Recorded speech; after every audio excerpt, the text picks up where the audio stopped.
Bonjour et bienvenue à tous sur cette nouvelle vidéo CTF sur la plateforme Hack the Box. Donc là on est sur un CTF de niveau très facile sur Windows.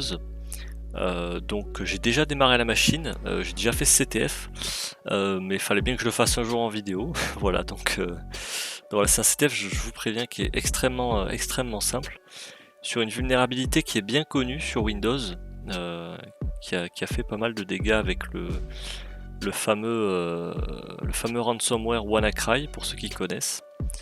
Donc voilà, on est parti, je vais copier l'adresse IP.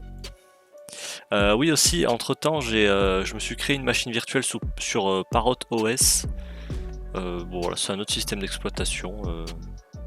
Je suis en train de m'en servir en ce moment, et puis bon, je verrai si ça me plaît plus que Kali ou pas. Donc voilà, je vais ouvrir un terminal, hop. Je vais aller dans mes documents, je suis déjà connecté au VPN, alors documents HTTP machine, je vais créer un dossier easy, et donc la machine s'appelle Blue. Voilà. Bon ben comme d'habitude, hein, je vais commencer par un... Alors peut-être pour la vidéo, je vais peut-être agrandir la police d'écriture, attendez.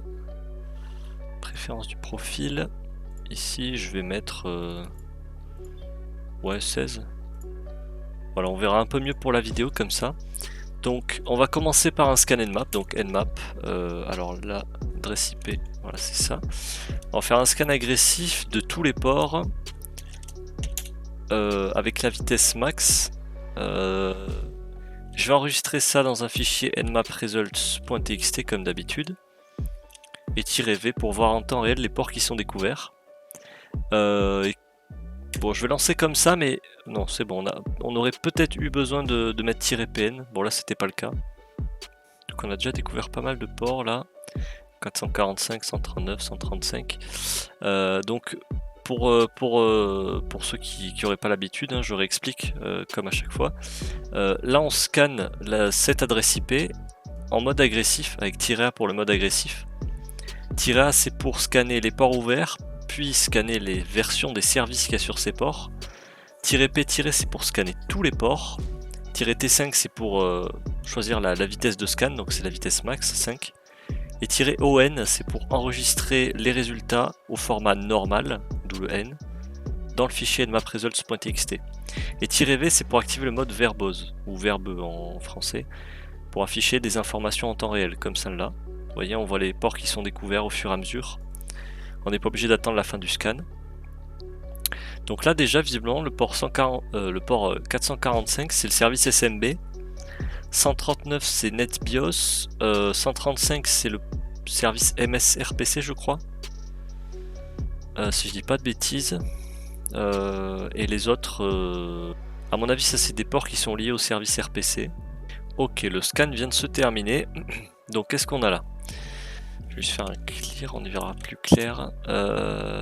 Alors, donc on a port 139, donc voilà, c'est bien MSRPC, ça aussi du coup, voilà, c'est bien ce que je pensais. NetBIOS, et vous voyez ici on a une information sur le système d'exploitation de la machine cible. Et on voit ici que la machine cible tourne sous Windows 7 Professional 7601 Service Pack 1.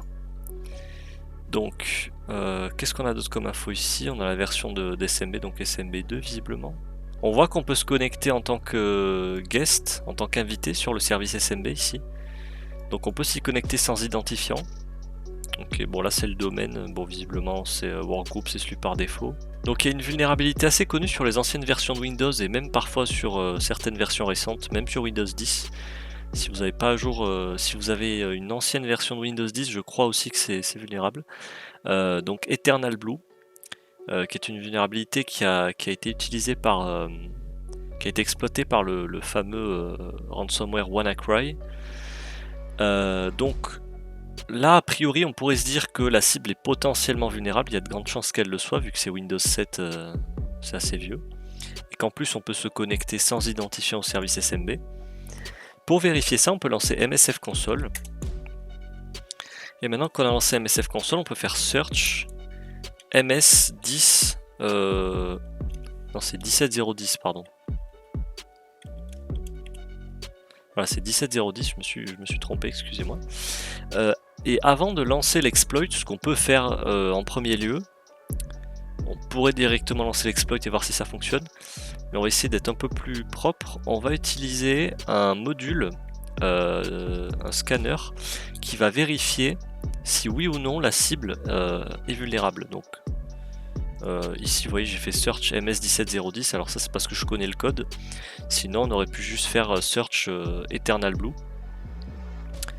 Je pense que ça le trouve aussi, je vais regarder search Eternal Blue. Oui ça le trouve aussi, vous voyez. Donc là je vais faire use 3 pour utiliser le module 3 à l'index 3 ici.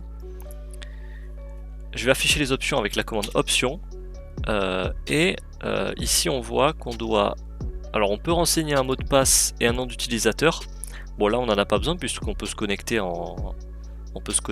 sans identifiant, on l'a vu avec Nmap. On a juste à définir ici, vous voyez, la machine cible. Donc on fait set rhost et l'adresse IP de la machine cible.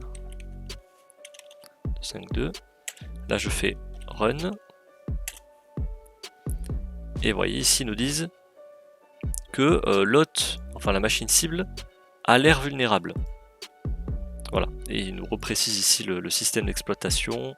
Il nous précise même l'architecture, ça c'est bien si on veut préparer après un payload ou autre nous-mêmes, mais bon, là Metasploit le fait pour nous. Donc ce qu'on peut faire maintenant, on va refaire search Eternal Blue, et là on va faire use, et cette fois-ci on va utiliser l'exploit. Donc le module qui va servir à exploiter la vulnérabilité pour avoir un reversal. Donc là je vais faire use 0. Je vais afficher les options. Ici on doit définir donc l'adresse IP cible, donc pareil, rhost 10.129.88.252. Ensuite on doit définir l'adresse locale qui va recevoir le reversal. Alors là faites attention parce que quand vous êtes connecté à un VPN, vous avez une autre interface, une autre adresse IP qui est utilisée pour communiquer avec la machine cible. Donc moi je vais faire set lhost tune 0 tout simplement pour utiliser l'adresse IP qui a sur mon interface tune 0 qui est l'interface réseau qui correspond au VPN. Donc là vous voyez il m'affiche l'adresse IP qui correspond, sinon elle était affichée là-haut. On voit pas mon curseur d'ailleurs. Je vais peut-être régler ça vite fait. Voilà, j'ai réglé ça, maintenant on voit mon curseur, donc là-haut, vous voyez. Donc maintenant, bon, le port d'écoute, on va le laisser par défaut, mais on peut le modifier si on a besoin. Pas de mot de passe, pas de nom d'utilisateur, normalement tout est bon. Maintenant je peux faire run. Voilà, et on n'a plus qu'à attendre. Alors, alors vous voyez, là ça a fonctionné du premier coup, mais il peut arriver que l'exploit ne fonctionne pas du premier coup, qu'il faille le relancer. Donc comme la vulnérabilité en fait c'est globalement un buffer overflow, des fois ça ne fonctionne pas, il peut arriver que ça plante, même que la machine complète plante, qu'elle doive redémarrer, ça peut arriver, voilà, sachez-le. Par exemple si vous faites du pentest, c'est le genre de choses auquel il faut faire gaffe, parce que si vous faites planter un serveur qui est en production, ce serait un peu dommage quand même. Mais bon, là vous voyez on a eu un shell meterpreter du premier coup. Bon, c'est une machine facile en même temps. Donc là on peut faire getUID. Et vous voyez, on a directement un shell en tant que anti-authority system. Donc c'est pour ça que cette vulnérabilité est vraiment très critique. Et bon, heureusement que maintenant la plupart des machines à jour en sont protégées. Mais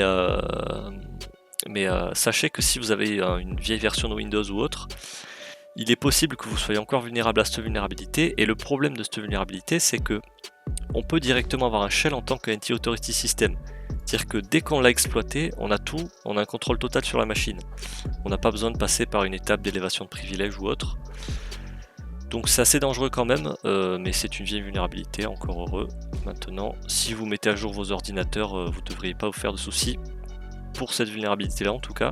Donc on a terminé cette box, elle était vraiment très rapide, c'est pas forcément la box la plus intéressante de Hack the Box, mais voilà, fallait que je la fasse un jour ou l'autre. De toute façon, je me suis dit pourquoi pas la faire maintenant, et peut-être pour ceux qui connaissent pas, ça vous aura appris quelque chose.